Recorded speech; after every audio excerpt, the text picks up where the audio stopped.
అయితే ticket finale టాస్క్‌లన్నీ జరిగాయి. అయితే అందుట్లో ఒక గ్రూప్ ఉందనమాట. నలుగురు పేర్లు చెప్తాను. ఇమాన్యుయల్, ఎవలు రీతు చౌదరి, పవన్ కళ్యాణ్, పవన్. ఈ నలుగురు డిసైడ్ అయిపోయారు. అయితే మనం నలుగురిలోనే ఎవరో ఒకరు అవ్వాలి టికెట్ టు ఫినాలే విన్నరు. అంటే భరణి గారిని, సుమన్ అన్నని పక్కకు కూడా రానివ్వలే. ఇంకా వాళ్ళు గెలిస్తే వాళ్ళ మీద జోకులు వేసారనమాట. సుమన్ అన్న గెలిస్తే తిరిగి జోక్ వేసాడు ఇమాన్యుయల్ సుమన్ అన్న మీద. అయితే వీళ్ళు నలుగురిలో ముగ్గురు చాలా స్ట్రాటజీగా ఆడారు. ఒకరిని ఎరగవేయించుకున్నారు ఇమాన్యుయల్ని. ఇమాన్యుయల్ పూర్తిగా నమ్మాడు, స్ట్రాటజీతో వెళ్ళాడు, స్ట్రాటజీ చెప్పాడు. చెప్పిన తర్వాత నా తమ్ముడు జేమ్స్ అన్నాడు. ఆ జేమ్సే ఒక టాస్క్ నుంచి తీశారు ఇమాన్యుయల్ని.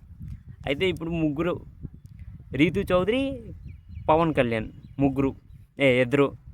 ఇద్దరు ఎలాగోకలాగా టాప్ 3కి వచ్చారనమాట. టికెట్ టు ఫినాలే టాప్ 3కి వచ్చారు. ఇప్పుడు ఇమాన్యుయల్ ఉన్నాడు ఒక్కడే. వీళ్ళిద్దరు ఎలాగైనా కలిసి ఆడతారు. ఇమాన్యుయల్ని సైడ్ చేస్తారు. వీళ్ళిద్దరు లెవెల్ అవుతారు, కళ్యాణ్ అవుతాడు. అది మ్యాటర్.